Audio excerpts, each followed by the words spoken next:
सुगन्धिं पुष्टिवर्धनम् उर्वारुकमिव बन्धनान् मृत्युर्मुक्षीयमामृतात्। ॐ त्र्यम्बकं यजामहे सुगन्धिं पुष्टिवर्धनम् उर्वारुकमिव बन्धनान् मृत्युर्मुक्षीयमामृतात्। ॐ त्र्यम्बकं यजामहे सुगन्धिं पुष्टिवर्धनम् उर्वारुकमिव बन्धनान् मृत्युर्मुक्षीयमामृतात्। उर्वारुकमिव बन्धनान् मृत्युर्मुक्षीयमामृतात्। मौन साधना शिविर के समापन सत्र में उपस्थित सभी साधक साधिका महानुभावों, प्रिय ब्रह्मचारियों, देखिए अभी जो मैंने मंत्र पढ़ा उसके अंतिम में यह समझो हमारे जीवन का लक्ष्य निहित है। हम क्या चाहते हैं कि ये शरीर के बंधन से हम आसानी से छूट जाएं और हे परमपिता आपकी मोक्ष पद से हम दूर न रहें। ये सब चाहते हैं ना।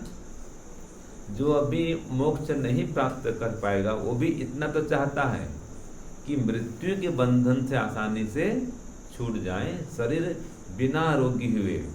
और सबकी इच्छा ऐसी होती कि बिना अस्पताल गए अपने घर में रहें, कमरे में रहें, काम धाम करते करते शरीर चलता फिरता रहे और बैठे बैठे हम आराम से शरीर को छोड़ दें।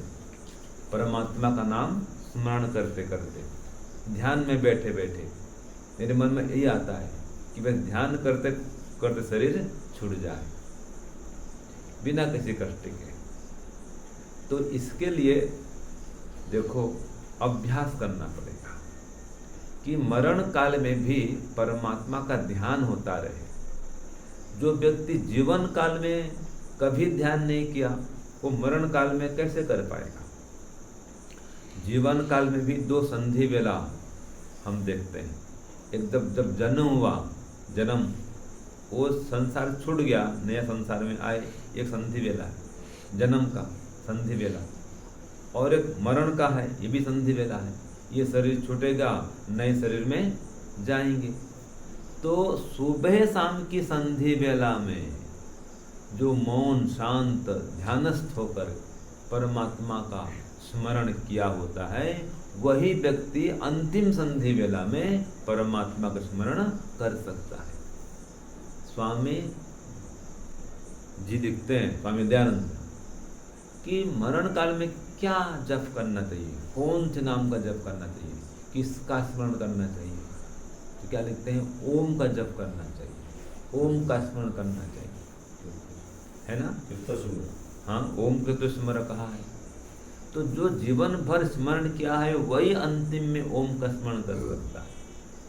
तो एक तो उपाय कहा जी हमको मौन होकर के भी ओम का स्मरण करते रहना चाहिए। ठीक है, जैसे आज हमने मौन का अभ्यास किया तो ध्यान में ओंकार ध्यान पर ही जोर दिया हमने और कोई मंत्र नहीं लिए। ठीक है, ध्यान करने के लिए विशेष कोई अभ्यास और मंत्र का नहीं किया। हाँ, व्यापकता को सिद्ध करने के लिए थे, तद विष्णु परम पदम ईशावास्मिदम सर्वम, वो तो ईश्वर के व्यापकत्व को सिद्ध करने के लिए ध्यान में प्रयोग किया गया उसका। लेकिन जब में और कोई गायत्री मंत्र है और कोई मंत्र है हम नहीं लिए, ओंकार ध्यान में मग्न रहे। तो जो ओंकार ध्यान है ऐसा है जी कि शरीर रुग्ण अवस्था में भी है, बुखार में पड़े हुए हैं, बिस्तर में लेटे हुए हैं, उस समय भी आसानी से आप ओम का जप तो कर सकते हैं श्वास के माध्यम से। और बड़े बड़े मंत्र उनका अर्थपूर्वक करना ये कठिन पड़ता है, संभव नहीं हो पाता है। गायत्री मंत्र भी है, आप एक एक शब्द का अर्थ करो, बल लगता है उसमें, गायत्री जप करने में बल लगता है। उसकी तुलना में ओम का जप करना सरल एकदम, है ना। तो जब अंतिम में काल में शरीर अधिक शांत हो जाएंगे उस समय ओम का जप काम आएगा। ऐसा आता है कि अंतिम काल में सभी इंद्रियां धीरे धीरे सिकुड़ती हैं, आत्मा पास पहुंचती हैं, देखना बंद हो जाता है, सुनना बंद हो जाता है, बोलना बंद हो जाता है, खाली मन से सोचेंगे। तो मन में अगर परमात्मा को रखे रहेंगे पहले से, तो परमात्मा को सोचेंगे, उसको याद करेंगे। अगर परमात्मा को दिन में याद नहीं किए, कभी भी जीवन भर उसका चिंतन जब किए नहीं, तो अंतिम काल में परिवार वालों से बात करने का मन करेगा, लेकिन नहीं कर पाएंगे, वाणी काम नहीं करती है। तो हम तो ये चाहेंगे भी कि परमात्मा से बात करते करते शरीर का त्याग करें। ठीक है जी, सब काम करते करते। तो इसके लिए आत्मिक बल चाहिए, और वो मिलता है मौन करने से, साधना करने से। एक आंतरिक ऊर्जा का विकास होता है, आत्मशक्ति का विकास होता है, मन का सामर्थ्य बढ़ता है, बुद्धि का सामर्थ्य बढ़ता है मौन करने से। और अपनी बुराई को समझने का अवसर मिलता है, अपने कुसंस्कारों को डालने का अवसर मिलता है, आत्मचिंतन, आत्ममंथन करने का अवसर मिलता है, व्यक्ति अंतर्मुखी बनता है। वास्तव में आध्यात्म जगत में प्रवेश ही तभी होता है जब व्यक्ति मौन करता है। जब मौन नहीं करेगा तो उससे बात किया, उससे बात किया, वो चर्चा करी, वो चर्चा करी। जब मौन करते हैं तो पता चलता है कि मैं कितना अनावश्यक सोचता हूँ, कितनी अनावश्यक चर्चा करता हूँ, अनावश्यक बातचीत करता हूँ बिना मतलब का। हाँ जी कैसे हो, हाँ जी क्या चल रहा है, कोई काम नहीं है, जरूरी काम नहीं है, फिर भी एक औपचारिक बातचीत आप देखोगे सामान्य व्यवहार में, वो कोई आवश्यक नहीं है। तो मौन करने से, बाह्य वृत्तियों से आप छुटकारा पा सकते हैं, ईश्वर से संबंधों को जोड़ सकते हैं। तो मौन होकर पहला काम ये करना है कि परमात्मा से संबंधों को जोड़ना, उसका जप करना, चिंतन करना। दूसरा देखो, योग दर्शन में आया है या तो योग करो या स्वाध्याय करो। इसमें आता है स्वाध्याय योग संपत्तिया परमात्मा प्रकाशते, भाष्य में आया, व्यास भाष्य में। योग करो, योग करते करते थक गए, स्वाध्याय करो, स्वाध्याय करो, फिर बाद में फिर योग करो। योग स्वाध्याय, स्वाध्याय योग, योग स्वाध्याय, स्वाध्याय योग। ये आज दिन भर यही चला ना, और तो कोई काम नहीं चला हमारा। थोड़ा वेद पढ़े, जो भी अवसर मिला आपको, वेद मंत्र स्वाध्याय किया आपने और जब ध्यान किए, तो इससे परमात्मा प्रकाशित होता है, प्रकट होता है। तो ये प्रयास करना चाहिए कि हर दिन हमारा कम से कम 1 घंटा 2 घंटा तो मौन होना ही है, अभ्यास ऐसा रहे। हम ध्यान करते हैं गुरुकुल, रोज का हमारा मौन का अभ्यास नियम है, सुबह को भी, शाम को भी, दोपहर को भी, 3 समय का मौन का नियम है हमारा। और मैं तो बाकी दिनों में भी 1 बजे के बाद में मौन करता हूँ, सोमवार से शनिवार। आपत्ति काल छोड़ दीजिए, कभी आपसे कोई काम आ जाए तो, नहीं तो हर दिन मेरा मौन चलता है 1 से रात के 8 बजे तक, लगभग यही नियम बना हुआ है, कई मासों से यहीं पर चल रहा है। तो मौन से विशेष शक्ति मिलती है और वाणी का प्रभाव बढ़ता है। याद रखना, जो आपने कहा ना भाई कि आप जो बोलते हैं वो कई दिन तक उसका प्रभाव रहता है। ये प्रभाव कहाँ से आ रहा है? मैं आपके यहाँ जब गया था कामारेड्डी, तो वहाँ तो ज़्यादातर हिंदी नहीं समझते जी, कम हिंदी समझते हैं। तो मेरा विषय ध्यान का था वहाँ पर, ये लगभग 10 साल पहले की बात करीब हो गई है ना। तो ध्यान था, ध्यान भी समझते हैं वहाँ पर, अपनी भाषा समझते हैं, ध्यान की भाषा समझते हैं, संस्कृत है, वेद मंत्र है, भक्ति भजन ये तो समझते हैं भाई, एकदम कोई गहन बातचीत उपदेश नहीं समझ सके, लेकिन ध्यान की भाषा, भक्तिमय भाषा, प्रार्थना ये तो सब समझते हैं। तो वो भी कहते थे कि आप जो ध्यान कराते हैं एकदम हृदय में वो बात घुस जाती है, हृदय को एकदम क्या करती है, ईश्वर से जोड़ने में वो बात सहायक होती है। ये साधना का प्रभाव है, ये मौन का प्रभाव है, ये स्वामी सत्यपति जी का वरदान समझो हम पर।